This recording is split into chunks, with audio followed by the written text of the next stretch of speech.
Hello, everybody, and Hello. welcome to another video here on Pez the Mind. This is the Hello. second video of our 25th anniversary of Power Rangers celebration. That is this month, 25 years since August of 1993. And so to celebrate, Mo and I, Chris the Mole's with me, obviously, Hello. and we are giving out our best and worst awards by each era of Power Rangers. Today And Power Ranger. Woo! Zordon Era top. Woo! Jim went with the new I have a logo. rip-off of the Zordon Era top. You went with the new one from the movie, which was a bastardization of the Zordon Era. How dare you? How dare you? His body's not even cold yet. Fair enough. At any rate, if you were watching just now, we did our worst of the Zordon Era awards. You can check that out in our video. And this is our best of the Zordon Era awards. Yep. So we're going to go in the same order we did with the last one. So we will go ahead and go through. And we will start off with the best 6th Ranger suit. I went with the Green Ranger costume. Nice. Because I do like a lot of the other ones, as I've mentioned before now. It's just none of them in the Zordon Era made me go, ooh, the same way Green one costume did when I first saw it. So I went with the Green Ranger. That's completely understandable. That is a great costume. I went with the Gold Zero Ranger because it's me, and I like gold, and I thought the gold and black combination looked really cool. But that one had a consistent shield. True. I don't like consistency on my chest shields. Get out of here. I'm kidding. Obviously it's kind of funny that when you look back, you can see the Green Ranger's thing flopping and stuff. But I didn't notice that. Are you all right? You look like you hurt your arm there. Oh yeah, I cut my arm there. It's fine. Oof. All right. So anyway, so the best Ranger suits overall. I went with the MMPR movie suits. I agreed because I thought through it. I'm like, no, they're really the best suits. Yeah, they look really fucking cool. I liked them. Obviously, we mean the original Mike Morphin Power Rangers suits. Yeah, not this movie, the other movie, the good one. But yeah. It's a case of they look cool. They're like the show's costumes, but more serious. Like they look kind of leathery and armored. I like them. They look cool. They do. They look pretty badass, which is good because from everything that anybody who worked on the movie has said, they were consistency-wise cheap as shit and tore constantly. All right, we have the best theme song. I had a question. Yes.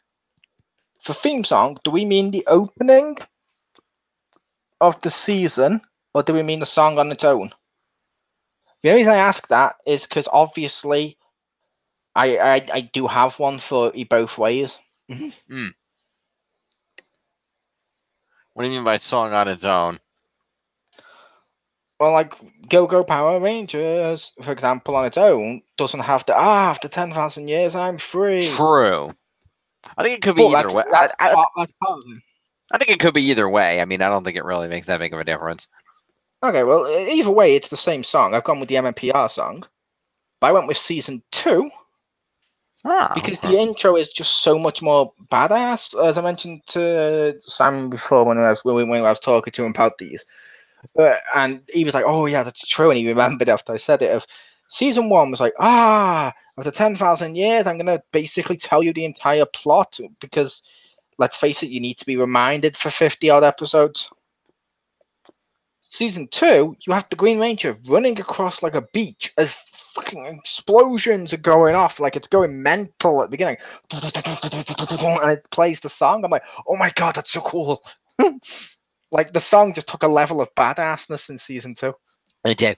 Is it bad though that in terms of the visuals of that opening, the only thing I truly remember is near the very beginning and just the part where Goldar looks up and it's just like that's the only part I remember for some reason. You don't remember the explosions on the beach? I remember the explosion. I vaguely. I mean, now that you brought it up, I mentioned it. For some reason, whenever I think of that, it's always bam, bam, bam, bam, bam, bam, bam, bam. And even the character cards where they got their names looked so much cooler. Oh yeah, when they showed the Zord and stuff, those were really cool. Yeah, those looked so much cooler. And like season 3, I argue didn't do it as well. But season 2, I loved that opening. So I was just saying that because I wasn't sure if we're going with openings or theme songs in general. It's still technically the same, but yeah. Yeah, I love theme songs by themselves, and I think that's fine because mine is actually that way too. I also went with the original MMPR theme, but I like the elongated version from the movie.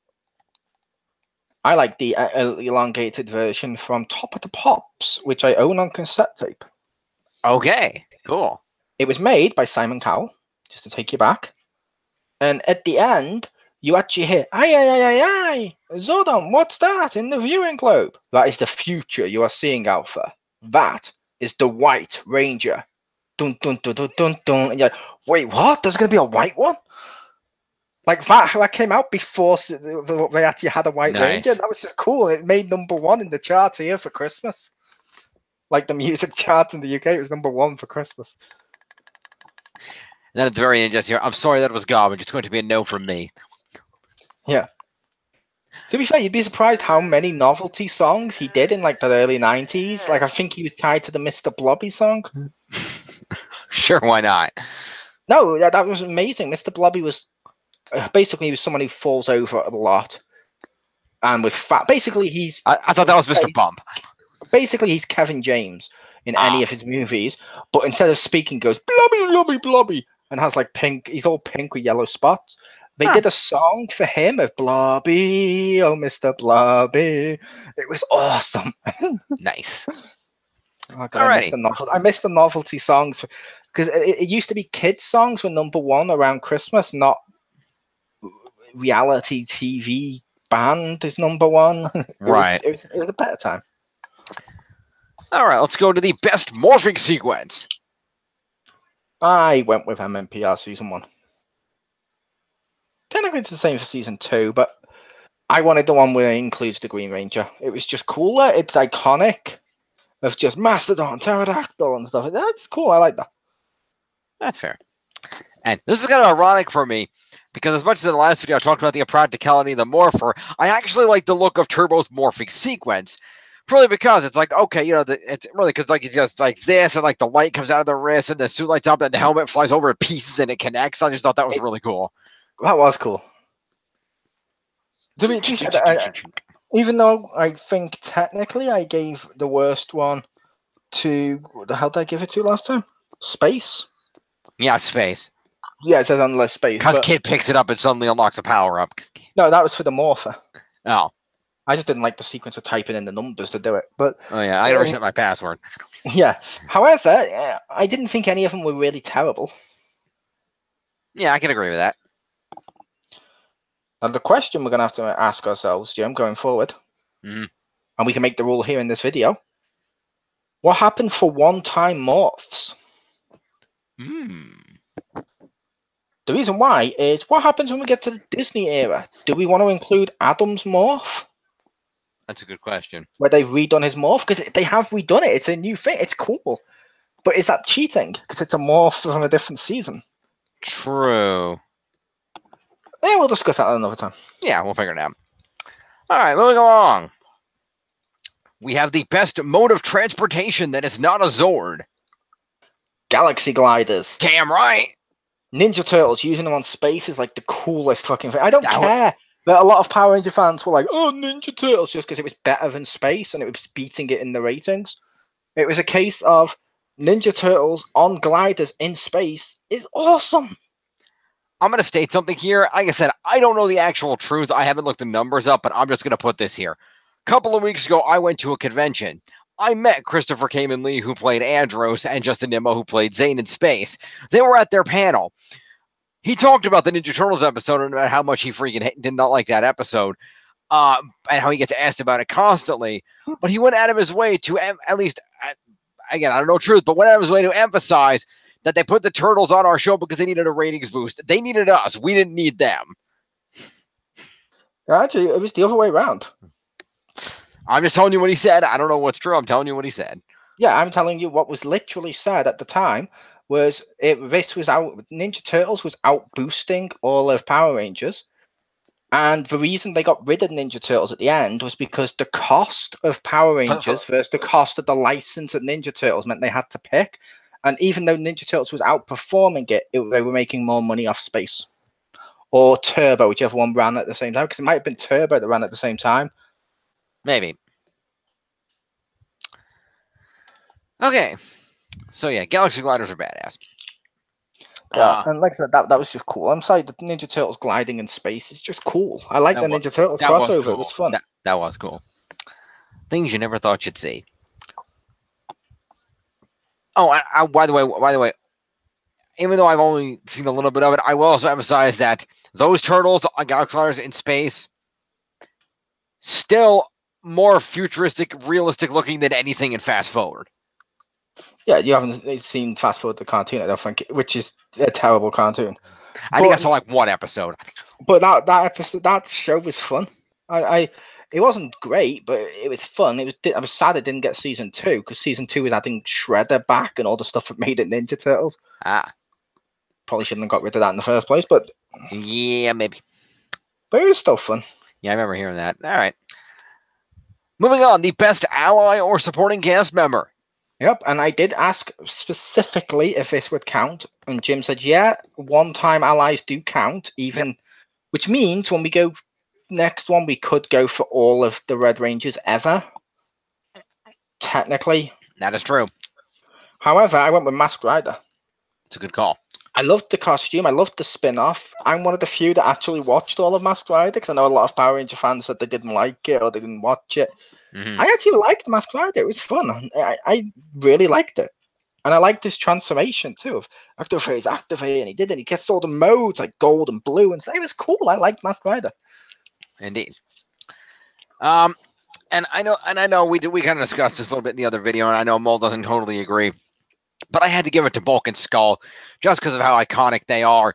I mean, Paul Schrader's Bulk has been in more episodes of Power Rangers than anybody. I think even JDF. I haven't exactly checked the numbers on that though. But he's been in a lot of episodes, even if he's only number 2 to JDF. I'm going to make the case you shouldn't list that as a positive. Okay. Because a lot of those include with Spike. Just saying. Okay, that is a good point. Yeah, which, like I said at the beginning, even if I disagree with any of these, it's fine. Whichever ones you obviously have at your list, you like Bulk and Skull, which is fine. Yeah, I like one. I felt they did have a growth arc where they just went from bullying the Rangers to, wanting to find out who they were, to kind of trying to take responsibility to help the Rangers by being detectives and police, to eventually standing up to the bad guys in to help the Rangers in space. So I felt like there was an arc there, even if it wasn't as strong of an arc as sometimes our nostalgia goggles like to make out. And then still looking at monsters for Lost Galaxy onwards. Yeah, but he was only like a few episodes of that. He wasn't nearly as regular. Yeah, that's why I was like, yeah, I didn't think it was a massive arc. I thought it was just convenient that they were there. That's fair. Alrighty, so next, the best base or hangout. I went with the Zeo Power Chamber. Okay. I loved the command center. It's awesome. The Zeo one looked cooler. And it actually had all those costumes behind it from MMPR, which just made it look cool. Okay. And I like that. I like that. That made it look cool. Okay, thank you. In that case, I agree with you. I just wanted to make sure it was that one because I wanted to make sure it was the one with the suits and not the one after they changed it and it was just tubes of colored light. No, they changed it to the tubes of color light for Turbo, I believe, because they didn't use this because they never used the Zeo costumes. It was the series before. Therefore, logically, you're supposed to assume the glow was the Zeo crystals, even though they still had them, apparently. Yeah, they never really explained that. Zeo really needed an ending. Yeah, it did. But yeah, the Power Chamber was cool. It looked futuristic. It was sleek and chrome. And it had all the tools and things they needed. It was a base, and it was awesome. Yep, the command center was cool. Honorable mention was to the movie command center, because I actually liked that. Yeah, that was a decent design. They had a little more futuristic to it. That was pretty cool. Yeah, it looked cool as fuck, but I just loved that one in Zeo with the power chamber with all the costumes. That's cool. I like that. Little sort of like the Bat Cave where he's got all his old Bat costumes. Exactly. Very cool. All right, the best morpher. I went with the MMPR one. So did I. It's classic. It's iconic. It's really hard. And it's simple to use. You don't have to like insert anything or flip this or put in a code. It's just hold it up, Tyrannosaurus, bam, Ranger. It's officially confirmed. Okay. Sorry, I just got a message then from my brother sending me a link to it. Patrick Stewart is officially now signed on to do the Captain Jean-Luc Picard in a brand new Star Trek series. Nice. done by the creators of Discovery, I believe. I heard I heard they were working on a few short-run spin-off series, so that's cool. Yeah, I like Discovery. I really do like Discovery. I don't care. A lot of people are like, oh no, it's not this because it's got a woman captain. I'm like, who cares? Yeah. Like, I don't like Voyager, but it's not because it had a female captain. Yeah, it's because it was shit. Yeah, I like what they did with this, and I like some of the redesigns. It's cool. Yeah, it's a good show. Fair enough. We'll review that Picard series when it comes out. Maybe. Because when you have to subscribe to CBS. I still have it. I never canceled it. I thought you were canceling it. I was going to, and then I got lazy and didn't do it. And at this point, the show's going to be back next month, and I'm like, fuck it. You might as well. If you like Star and you know there's going to have loads of Star Trek shows. Yeah. Like, I'll be honest, when the DC one comes out, if it came out here, I'd subscribe to it. Yeah. All right. I went with the MMPR Morpher because it's classic where you put the coins in it. I just love it. Every child wanted one and stuff. It's got that because obviously some of this is going to be nostalgic goggles and stuff like that. Like, I argue if I had grown up in the Disney era instead of this era, I'd probably like one of them more because the Morpher would be the one I wanted the most as a kid, even though I own a couple of them as an adult. That's even hearing that. But I like the coin one where you put the coin in and you morph it. That's cool as fuck. I like it. Indeed. Very cool. So over to Jim for his. No, I also gave it to that one. Okay. That's what I was talking about. I did the same thing. It's classic. It's iconic. It's easy to use. And it fits on your belt. It's cool. Nice. I really need to buy one of those. Maybe I'll do that at Morphicon. All right. The best main villain. I went with Lord Zed. I also went with Lord Zed. Everything about Lord Zed worked. His reveal when he's got that rotating chair was awesome. He shows up and destroys the Zords, which is awesome. He's a huge threat. Yeah, okay. Admittedly, later on he gets watered down, as people say, when he gets married and stuff. But that could because he was so bad, parents wrote in to complain. But I liked him. He was cool. Yeah, he was awesome, and I was a little annoyed that he got a little neutered and more goofy when Rita came back, but he was still a really good villain. He was. I liked him. Yeah, very much so. He was still intimidating. He was effective, even if he made some bad decisions. I mean, it was good. All right. Yeah. Moving along, the best lieutenant or evil ranger. We know what I'm going to pick. Green Ranger. Yeah. I loved the evil Green Ranger. I'm sorry, that was a cool. I liked it. And it is great. As much as I do appreciate him, I've always told people the problem is I only got into Power Rangers a little after Green with Evil, so it never had that same effect on me that it did for people who've been watching for episode 1. I did retrospectively watch all the episodes at that point once I got into it, but it just didn't have quite that same effect on me as other people who had been watching and saw it as it was airing on TV. That's fair. So it's never quite had that same feeling for me. I gave it to the Mutiny because that shit I do remember.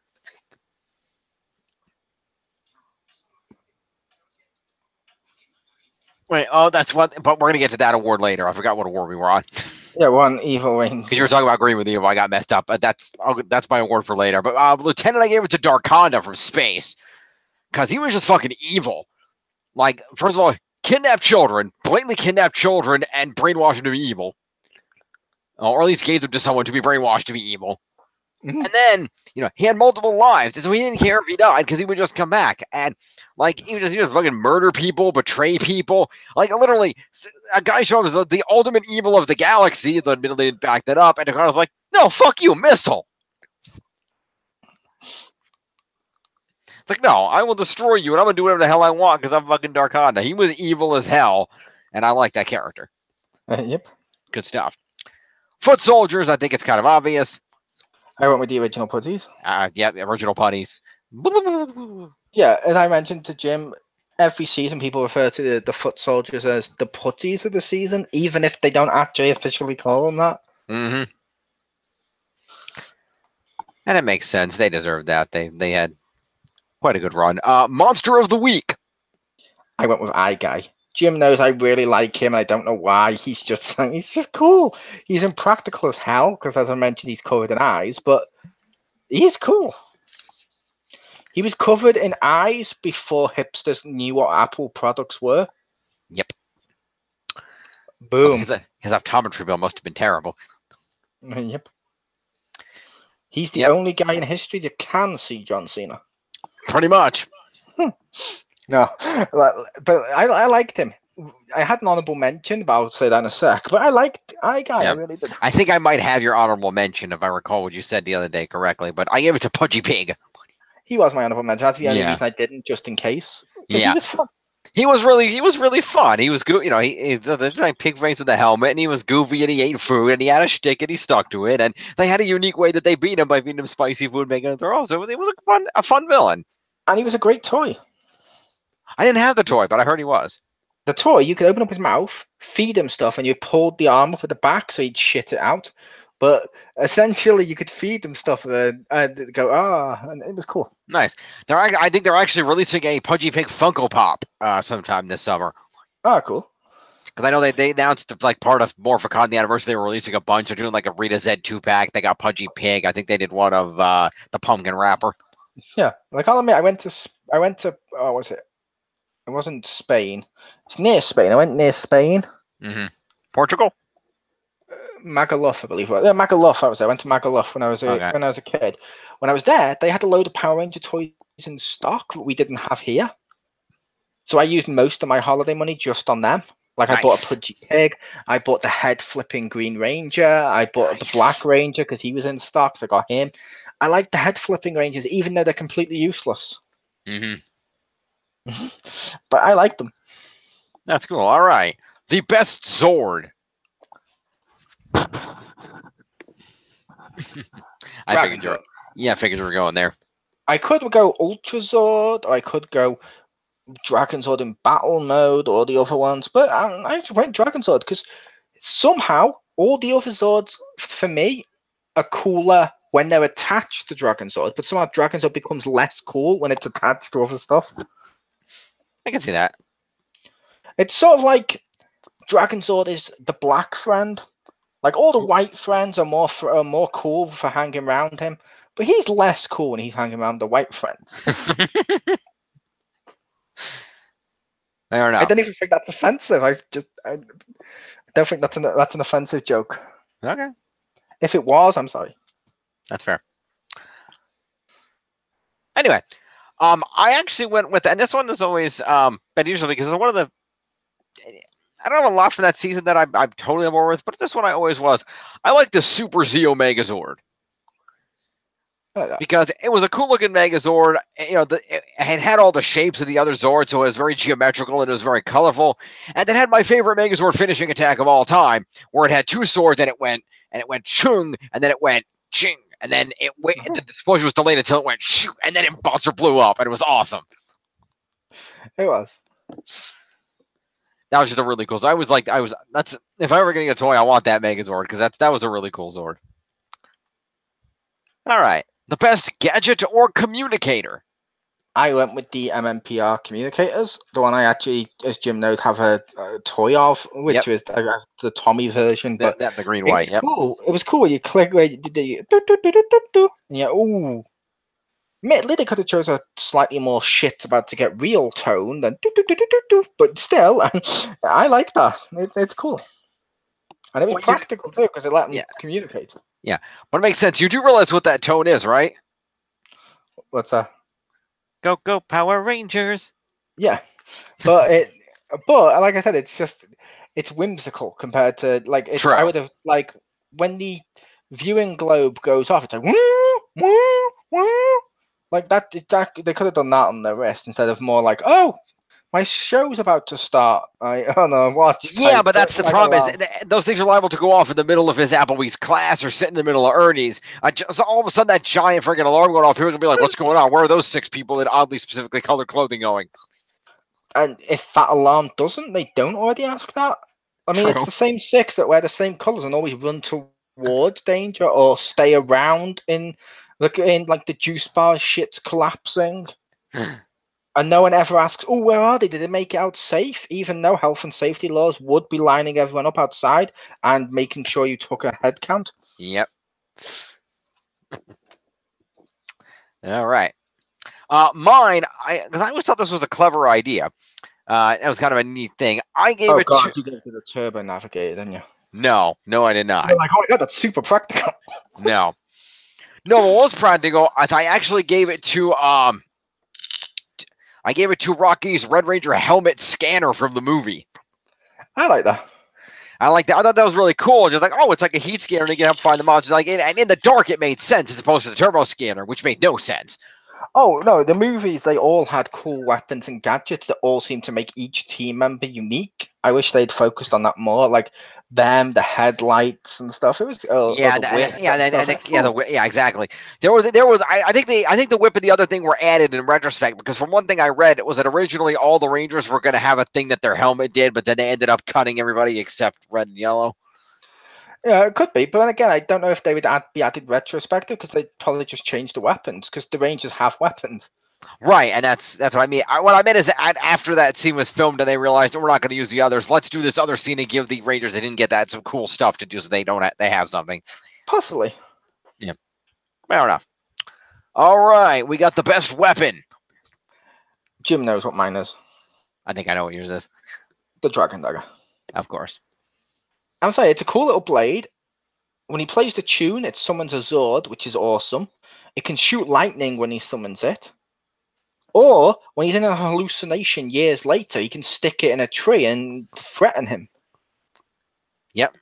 Admittedly, the last part's less cool, but still, it was still cool at the time when you saw it and you're like, oh, he's going to get told. When you see the green dragon, when you saw that in the tree, part of me was like, ha ha ha. Even though I knew it was coming when he'd gone through his past ones, I knew, okay, green's going to be here. You see it in the tree, you're like, ah. And it was a different tune, but still.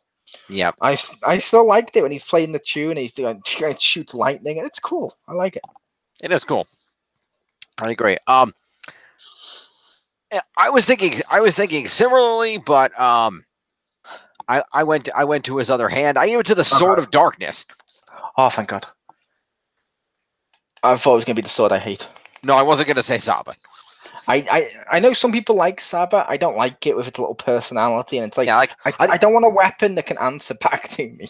Yeah, no, I think Saba looks really cool as a short sword, but Saba talking, it's like no. I had Saba as a kid. I will admit, I owned a Saba. Nice. But the Sword of Darkness was badass because it had a really cool, unique design and shape with a little red jewel and stuff on it, and the fact that he was able to use it in conjunction with the dagger for cool attacks, and the fact that it maintained the evil spell on him, so it gave it a convenient thing where Jason could vaporize it with a blaster, and then it broke the spell. So the Sword of Darkness was cool, to the point that the concept of weapons working that way was expanded into the recent Shattered Grid comics, where they had an evil Pink Ranger who was using the Bow of Darkness that basically looked like two swords of darkness that were stuck together as a bow. Yep. So that was cool. Well, a lot of that comic still makes no sense. No, it doesn't, but... Like, why does he have the White Ranger stuff when Zordon himself had to make that? It's explained. When Dragon started taking over, Zordon tried to make the White Ranger power and give it to Jason to stop him, but he broke into Command Center, murdered Jason, took the white powers for himself, and merged it with his green powers. But that wouldn't work. Because when Zordon made it, he repurposed the Green Ranger powers, as he mentioned. Apparently not. All I can tell you is what happened in the comic. Yeah, that's why I'm saying the comic makes no sense. Yeah, pretty much. Moving on. Best Mentor. Yep. It's obvious. It's Zordon. Because, and I will say, for the record, this award, there's only been like 2, maybe 3 if you count Andros in space. Yeah. But this award will be much better going forward when each season has a different mentor. Technically, you could also count Ninjor in there. Not really. You don't think so? Because Zordon was still leading them the whole time as their mentor. Zordon was Ninjor was an ally. True. With a really dumb name. And a really stupid voice. Yep. And he can grow and fight people the whole time. And why haven't you helped us, sent you lazy bastard? But yeah, I went with Zordon. Yeah, okay, I know the fandom likes to pretend he was an asshole and do all the memes that they do to try and get themselves over, but I liked Zordon. He was fun. He was a father figure, and we all liked him. And he died in space, and when he died, it was cool and it was impactful, and it does stick with a lot of people. So I went with Zordon. I agree. I also went with Zordon. I actually went with movie Zordon. because I thought the movie Zordon seemed to have more of a direct connection with his Rangers, and they felt more like a family in the movie. And therefore, I felt like the emotional resonance of when his tube was destroyed and he was laying there dying was more important because, there was also the point where, he inspired hope in the Rangers. Just his own being inspired hope in the Rangers because he was all like, the power is gone, the Rangers are no more. And they're like, no, Zordon, we won't give up on you. We care about you too much. So even if he wasn't doing it intentionally, he really inspired the Rangers a lot over the course of that movie. I'm going to make the case the regular Zordon did that. Okay. Let's not forget when, after the green candle stuff and Tommy wasn't feeling his freshish, shall we say, he wasn't quite as fresh as he normally is, and his powers were fading. Zordon gave up his own life to boost Tommy. Then when Zordon was dying, everyone held them up to boost him. Because that's how much Zordon meant to him. That's true. I just always liked the movie Zordon because I just felt like the movie was cool. It was weird when they broke the tube and he was a weird little shriveled old little guy. I was like, yeah. Okay, but it's still cool, and you do feel, he's dead. Yeah. Oh, sad. Zordon died. I like movie Zordon. Although regular Zordon is also really, really good. I mean, obviously both David Fielding and Bob Monahan did a great job. Yeah, I like the movie one. He has a cool look too. Like he's more clear, and the words match his mouth. Yeah, exactly. So that's cool. All right, best Ranger. We all know. We all know it's going to be Tommy. I'm just going to say that now. I mean, come on. He went from green to white to red to red. He was literally the most dominant Ranger of that era. He even single-handedly destroyed more monsters than any other Ranger. Yep. Some people would say that's a negative, but I would argue if it's a negative, it's only a negative for the viewing audience, yes. Yep. As a Ranger, that's pretty impressive. He was a great leader. He had the love interests and stuff going on, which was cool. And from the get-go, he was always the Ranger with the most personality, only by default. Yep. Because season 1 had no personalities besides we're stereotypes. And then he comes along and you're, oh, that's cool. He's got a personality. Yep. But I went with Tommy. Nice. I went with my favorite Ranger, Andros, because I like the. I thought you were going to go with. No. Last time we did one of these, you said your favorite was Billy. I thought you were going to go with Billy because of his development over the years. No, that's a great honorable mention. Definitely Billy with the development. But Andros is my favorite Ranger purely because he was a Ranger who came to this prepared. He wasn't a high schooler that got drafted into this, or somebody got pulled by it, somebody from chosen by somebody else because I need to take over. Yes, that too. Battleizer, he didn't know was there. I know. I'm just saying he didn't know it was there, but still, he only beat the enemies because he got lucky and Zordon said, "Kill me." He's least prepared. He was prepared enough that he had a spaceship and he was professional. Like, okay, I know the bad guys are here. I'm going to actually sneak in and eavesdrop on the bad guys so I know what they're doing and not just rush headlong into a fight. Oh, no, I'll admit Andros was cool as hell. Like, I loved the Seth Rollins streak through his hair. Yeah, he's got the streak in his hair. He had telekinetic powers to some inconsistent extent. And he has the whole ties with his sister. And the relationship with his sister. And he owns a spaceship. All Rangers own spaceships. Fair enough. But yeah, Andros was just really cool because like a professional Ranger that had clearly been doing this for a long time and wasn't just somebody who got picked out and actually had plans that, okay, I know what we're going to do. I know how Ranger works. I know about the greater Galactic Ranger community and the villains and what's going on. So he was, most because he was able to act as both mentor and Ranger simultaneously. And I think that made him cool. Yep. So props to Andros. But yes, honorable mention to Billy for his amazing character arc going from the nerd to I'm gonna be buff and wear a tank top and fix Zords. Yeah, I'll admit Billy in season 1 isn't good. I'm just gonna say that now. People will go, "Ooh, you can't say that." He wasn't good. He had no personality besides technobabble. Mm-hmm. Season 2, when he got character development and he had personality, going forward from 2 to Zeo, he's really cool. I love that Billy. Yeah, it's a good Billy. All right, the best team or lineup. This was going to be hard. I'm going to lie and say it was hard. I went with the MMPR first 6. So did I. So you include Green. Yeah, I agree with that. The original 6 are just really hard to be beat. They're just that iconic. And yeah, nostalgia goggles a little bit, but come on. It's the original 6. Yes. All right. Best episode. I'll let you go first since you already spoiled it. I mentioned earlier, I like the mutiny because Power Rangers airing in prime time was a big thing back then. It didn't happen very often.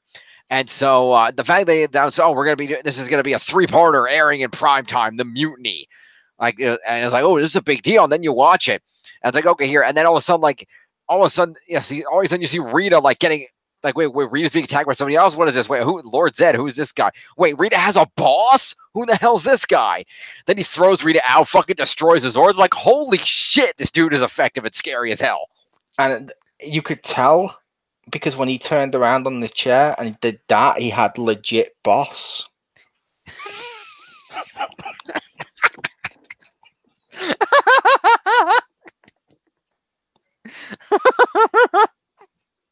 Oh, God.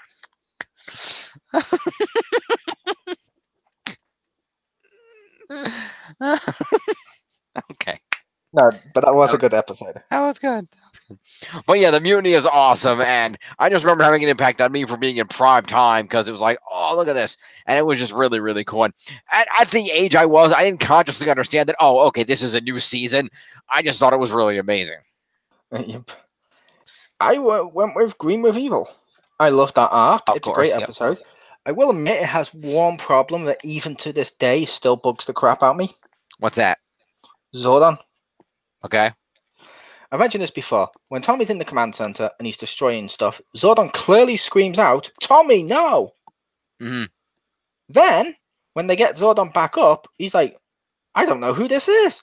Wait, let me reveal him dramatically for you." It's Tommy? What? Says the head. And they were like, "Did you know this?" "No, this is brand new information." Okay, he didn't go that far, but he did say that. He did go, "Tommy, no," then doesn't mention it and does reveal it later. And you're like, no. But I liked Green with Evil. It was a cool episode. You got the evil Green Ranger, which is cool. Arguably, Rita should have won this episode. Yep. Because if you watch it back, this and the episode with, is it Cyclopsis? I love that one as well. But Rita should have won.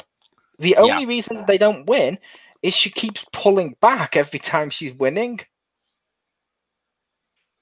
to then strategize further. But to her credit, she spent over 10,000 years always being defeated. Yep. When she actually starts winning, she doesn't know what to do. She's like, "Oh God, I didn't think this plan was going to work. Oh God, what do I do? Come back." Yeah. But no, I still love the Green with Evil episode. It's great. It's a cool. I think it's like 5 parts. It is the only 5-parter in history, I believe, of the Ranger show. Yep, and it's really cool. Very cool. All right, and then of course we come to best season. Yep, I went with Zeo. Okay. Its only flaw, for me personally, is it doesn't have an ending. Mm-hmm. However, all the Rangers act way more mature than they used to. They act way more like actual people. Billy's like hanging back. He's like, "No, look, I don't need powers. I can do this." Like a real person would still try and get involved. Mm-hmm. You had the Cat-Tommy relationship actually feel like a proper relationship, unlike the previous Kimberly one. Because to be fair, they were teenagers then. Yeah. You had real storylines. You had like the murder mysteries. It was a great series. Zeo did a lot of stuff really well. Even the enemies, and I know that kind of touches upon what you mentioned before with Worst, which is fine. But even the enemies, you had a very, well, not to this degree, but you had like a Game of Thrones hierarchy thing where everyone's playing to try and become the king and take over, which you don't normally get that in a series, which is cool. All the Zords, like you mentioned, the one that does the boom swords, which was cool. It literally goes inside a giant pyramid. It just goes boom and destroys everything. It had Tommy's sword. It goes, which I love. That was and the cool. battle sword's awesome. It had the wheel, which I like the wheel. I don't know why. He's kind of cute. The wheel is cute. The wheel's awesome. Whenever I see him, like, oh, he's cute. Zeo is an enjoyable. Yeah, Zeo is an enjoyable season. There's a lot of great things about it. Even with the lack of ending, what was going on, it was still well done. It was still doing a great job carrying the show. The only downside I see, and admittedly it was much better written than previously, was, they realized, oh, we accidentally left Tommy out of giving people annoying racial stereotypes. He's Native American now. But admittedly, that was much better written, and they worked his brother in, so it wasn't like they were doing it just for that reason. Yep. It was one that there was that, but I don't think it was intentional, because as JDF mentioned, they noticed he'd been wearing an arrowhead through a lot of episodes in MMPR, and they're like, well, why don't we give it a meaning? And he's like, yeah, okay. And it was an excuse for him to bring in his real life brother before he died and stuff, which was cool. And that was cool. I like that. Yeah, it was good. Yeah, it had some downsides, like I mentioned, like lack of ending. And I feel like Tanya was written poorly. Mm-hmm. But she still had a great episode, even when she was written poorly, which you don't get with a lot of people. The musical, when her and Tommy are singing all the time. Yep. That was kind of funny. Whereas I argue, like, other worse Rangers, like when you're like, oh, I don't like Justin, I can't think of a single episode where you're like, Justin's really fun. Mm-hmm. If that makes sense. But yeah, I got you. I just feel this season worked. So I went with Zio. It might be underrated by a lot of the fandom, but I like Zio. It is. It is underrated, but it's a good season. I give it to Power Rangers at Space, purely because it saved the franchise. They had already decided this is going to be the last season because Turbo had done so poorly, and then Space did so well because they let it have this big deep story. Oh, here's this mysterious new Red Ranger who's got a ship and has been dealing with this intergalactic drama, and he's got this long lost sister who turns out to be one of the main villains. And they got the talk of, oh, she was raised by the villains, and one of the villains actually cares for her and loves her like a father to a daughter because he raised her. And you got these other villains who are scheming and trying to take over and block each other. And oh, all the villains are coming back together, united under this Dark Spectre guy. And who they can't beat. It's impossible. He's indestructible. When he shows up, stuff's gonna get done. Gets destroyed. I was like, that's kind of funny. He's like Willie from the Simpsons episode where he shows up and gets an axe to the back. Yeah, that's literally Dark Spectre's role.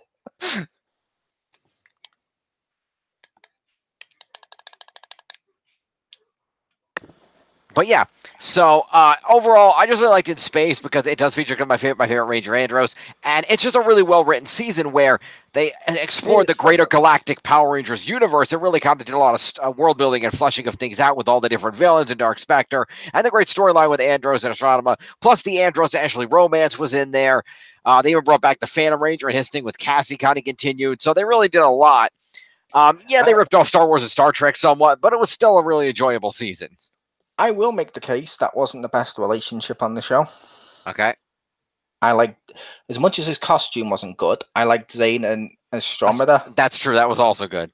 I felt that one was more three-dimensional in a relationship. It was cool. Yeah. That was good. But yeah. Jamie never came back next season. Yeah. Like, you think he'd show up just once now that she's back and she's good and he can actually have a relationship with her, but no. Well, I mean, he showed up in the team-up episode, but that was before she took over as Pink, so. Exactly. So when she's back, you'd think he'd show up once in a while. You would think. Guess they didn't want to pay him. But he's like, no, I feel very pressured right now. She's like, all I'm saying is I'm good and I'm not going to kill you. Look, stop it, man trap. I'm out of here. Fair enough. All right, well, that is our Best of the Zordon Era awards. It was. Yep, stay tuned. Well, we'll be doing the rest of the eras. The next will be the best and worst of the post-Zordon Era. Friday. Which is a little bit shorter, only 4 seasons in that era. We are going up to Wild Force, aren't we? Yep. Okay. Lost Galaxy, Lightspeed, Time Force, Wild Force. Yep. To be fair, it's not that much shorter when you consider this one. 3 of them were MMPR. That's true. And that tends to bleed together for a lot of people. That is true. That is true. Yeah, stay tuned for that. We'll be doing the other eras over the course of this month. And I will throw out here, by the way, I should have mentioned another one. If you're interested, coming up on the night of August, let's see, what is it? August the 28th, I believe it is. August the 28th, which is the actual to the date 25th anniversary of Power Rangers, the 25th anniversary episode of Power Rangers, which is the next Power Rangers part of Power Rangers Ninja Steel, will be airing that night in primetime on Nickelodeon. Yep. So that's pretty cool. Ninja Steel itself will return with a new episode the previous Saturday. So this will be the second one back from the hiatus. Cool. So tune in for that. And we'll see you for more awards coming up. And there will be a review of Ready Player One. It's probably not going to happen right now, but it will happen at some point. It's definitely going to happen right now. Yeah. So, but there will be a review of that, so stay tuned for that as well. We'll see you next time, folks. Friday. Yep. What's Friday? The next one of these. Next awards. All right, the next awards will be on Friday then. Stay tuned for the post Zordon Era on Friday. Yeah. Peace.